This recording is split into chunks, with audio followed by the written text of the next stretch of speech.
habeen wanaagsan khiyaarta hawada naga dhigaysanaysa waa markale iyo barnaamijkeena wararka caawa qodobadaan idinku hayana waxa kamid ah Samaroon oo shiiqeedii ugu weynaa u soo dirtay Ciise kaasoo cirka iyo dhulkaba kaga xidhaya qoomiyada Ciise wax khuraafaad hanjabaad iyo duca loo kala garan waayay sida noo sheegay shiikhani waa nin ka yimi dirir dhaba jigjiga iyo aaga dowlad deegaanka Soomaalida waxaanu sheegay inuu karaamadiisa Ciise kaga rarayo dhulka lagu muransan yahay ee xeebaha galbeed adaba waa kane balnala daawada saaxiibayaal karaamadi awliyaada urusay sheekhu weysoo hooysan baa yimiday hawada sayid Suleeman baa qabsaday wax la ruuxiyo wax dhaxlayna ayaa yimid wax uu sheegay ragii sheekha yimiday intaba sheekh Samaroon baa hor socda Cabdiraxmaan Nuuriyo calanka u taag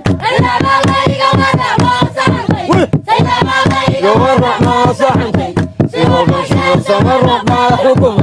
ليكريا أنيجا ليكريا صديقي شيخ سمرون ما كل شيء صديقي شيخ سمرون ما كل شيء daawadayaal kaasina waxa uu ahaa sheekhi ugu weynaa oo Samaroon ka soo dirtay galbeed si ay Ciise ugu minguuriyaan ugana raraan deegaanka waxyaabahan waa akhriyayna waxba ka garan mayno laakiin waa sheekh kulli sida ay sheegayaan doonaya inuu tusbaxyadiisan iyo waxaan uu akhriyayo kaga raro Ciise deegaanada lagu muransan yahay xeebaha galbeed Ciise aanu sideen wada ognahay kuna noqdo waraabayaal oo iyaga laftarkoodu aan hawl yarayn ayuu sheekhani soo dhiila dhaansaday inuu kaga raro khuraafaadkiisan iyo waxaan uu akhriyayo xeebaha galbeed oo ay wada deegaan Ciise iyo Samaroon haddii raw khilaafaad xuni ka dhex taagan yahay labada beelood khilaafkaas oo sideen wada ognahay salka ku haya deegaamo iyo dhul la isku haysto Ciisana bal inay mid tusbaxya dheer soo diraan iyo inay waraabayaashii ay soo diraan iyagana waynu arki doonaa daawadayaal wararka kale aan idin hayno waxa kamid ah Caaqil Cabdiraxmaan Ciid oo isna u jawaabay Caaqil Jaambiir oo maanta buur madow ka bahla dulmaray Caaqil Cabdiraxmaan Ciid oo hadalla kulkulul ka soo yeedheen ayaa qadal la dulmaray Caaqil Jaambiir isaga oo sheegay inuu ku wanaagsan yahay Caaqil Jaambiir in gantaal lagu xidho gabigiisa oo hawada loo diro waana kan balna dhageysta Caaqil Cabdiraxmaan Ciid oo jawaabay Caaqil Jaambiir boqor Ismaan baa dhuxul ku ciyaaraya berigii dhawada Iran iyo Yuhuud Israa'iil ayaa dadkii xumaayo dhalintay ururiyeen bay gataala ku xidheen noocaada soo midhan baa doonaya saaq inta la ururiyeen gataala laga xidho ina Jaambiir wuxuu maagay laba suldaan oo habar jecla oo Musa Bakora oo Biciida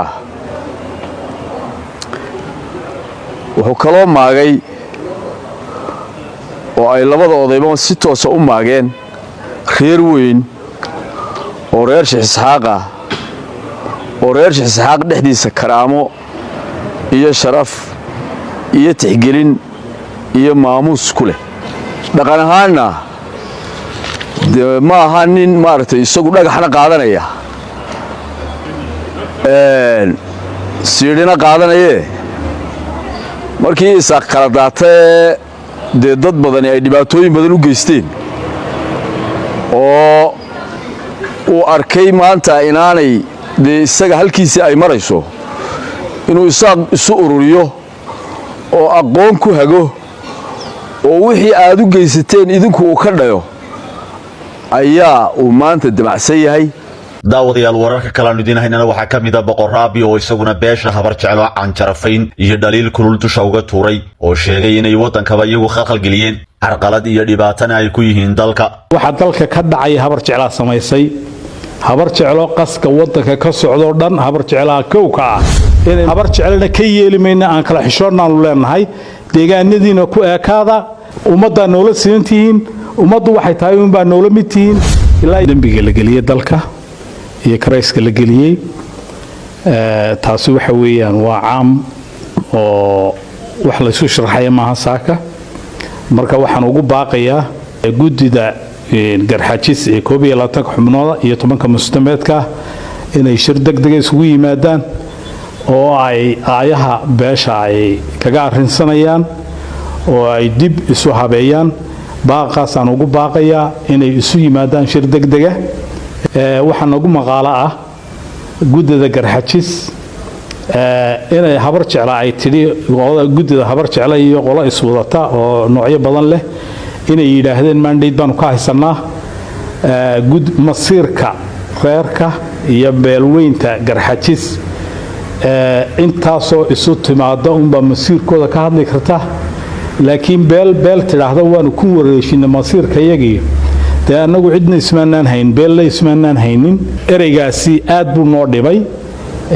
wax meesha ku jirana maaha habar jecloona midkaa inay ka xishootaabay ahayd anigoo abwaan kanadiya baa barnaamijka idinla socodsiinayay halkana nagala socotaana waa Kanadi Media inta aynu barnaamij lamida ku kulmi doono waxaan idin leeyahay nabadgelyo muuqaalkana share gareeya page-kana haddii aadan hore ugu xidhnayn subscribe to Sara